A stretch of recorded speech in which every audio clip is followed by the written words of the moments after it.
they would just fill out a form at the local assessor's office. Good, good. Can the level of CPA surcharge ever be amended? We're talking 1.5% now.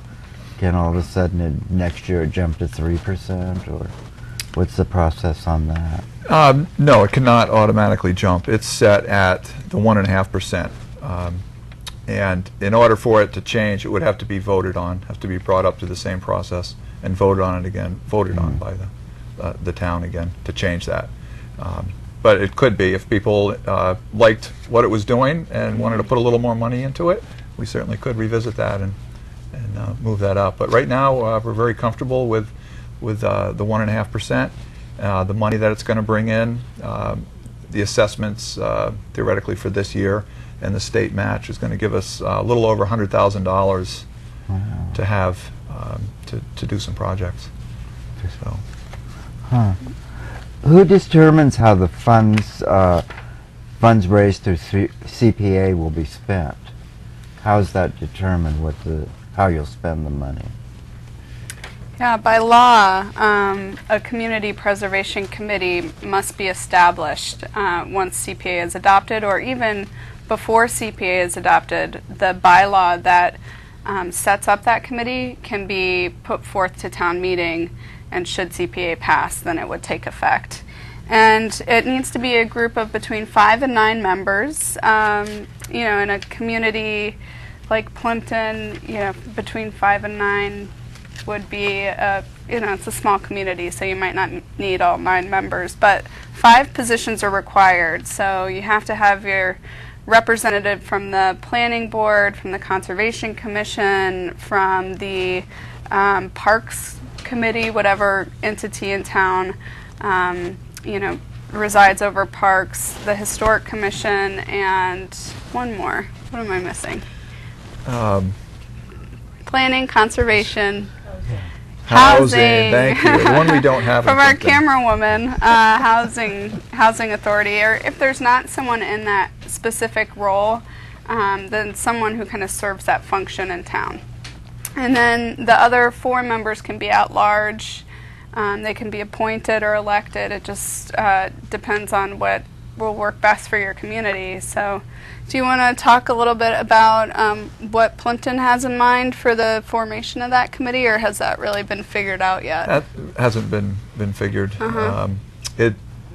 The basics are in our warrant article that will be voted on. And I know we've got a few people that are very interested in getting involved with it. Good. Because Plympton's been sitting idle for quite a while. We just haven't had money to do anything extra. We do the bare minimum, but we've got a lot of areas in town that could be addressed with this. And people are anxious, people that know of it and the good it's done in other towns, kind of anxious to get it passed and get moving forward to keep Plympton what it is. We're in a tough situation right now. We've been a hidden jewel for quite a while. Now we've got train stations on 3 sides of us, which is very convenient, but works both ways, puts pressure on us. We've got a casino that's looming 1 town away. So the pressure will be put on Plympton to grow. And people that move to Plympton because they like a small town, they like the open spaces, are going to be hard-pressed to keep it that way without some means. And the CPA is that means that will help us preserve some, have a tool to do that. What if you does the CPA contain special requirements on how the money must be spent? It does. Yeah. I can get us started on that question. So the funds that you collect through the local surcharge are held in, your local treasurer's office, and of that funding, along with the state match, the community is required to set aside 10% of that restricted for open space protection, 10% for historic preservation, and 10% for affordable housing or community housing. And the remaining 70% can be used for any of those 3 purposes, and for recreation, outdoor recreation specifically. So this might be a good time to just talk about some examples of projects that have been done locally. And I know, Rick, you've done a lot of research and kind of have a sense of what is most pressing here in Plympton. So do you want to talk a little bit about that? Sure. One more thing on how that money is kept. It's kept separate from the town's general budget, general funds. It's separate. It cannot be used by the town for salaries or any overruns or whatever. This is kept separate, and that money cannot be spent unless we go back to town meeting and these projects are voted on by the townspeople. Again, it's not just a open cash source for the town. But I'm personally looking at this from an open space standpoint, as I had said, being a farmer, part-time farmer. We've got a lot of acreage in town that is at risk, can be bought and built on.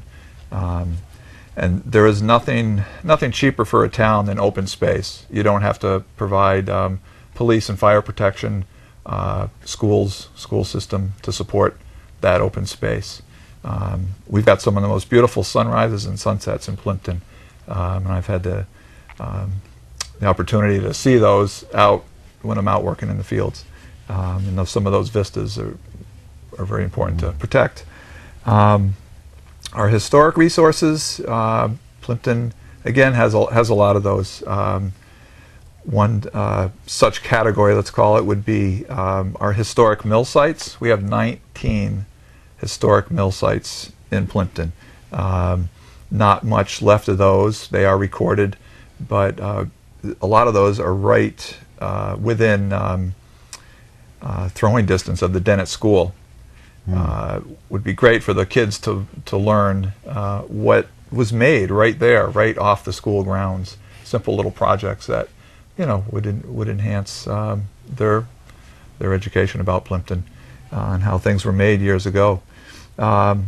Community housing. There's numerous projects that have been done throughout the state. I think it's about 1,300 total projects in community housing have been done. We've got one example that a petitioner that signed our petition, husband and wife, no children. They live in a historic house in town. They would be willing to sign that house over to a housing authority in the event of their passing or when they do pass. And that house could be the design of it would work out. You could make 1 or 2 units out of it, we'll call it, or condos, and you could use the money for the affordable community housing and historic funds. A couple of those categories would work on this. The house would be kept intact, and we'd have a couple of units to be available for people that need something a little lower cost than the average home in Plympton. And by creating those 2 units of affordable housing, it goes towards our state mandated 10% of our housing stocks that need to be affordable. We're about 6% right now. So just a quick rundown of some of the projects in town. Can I make a couple additional points? Because I know there's been a lot of questions about housing in every community that I go to. There's always questions because from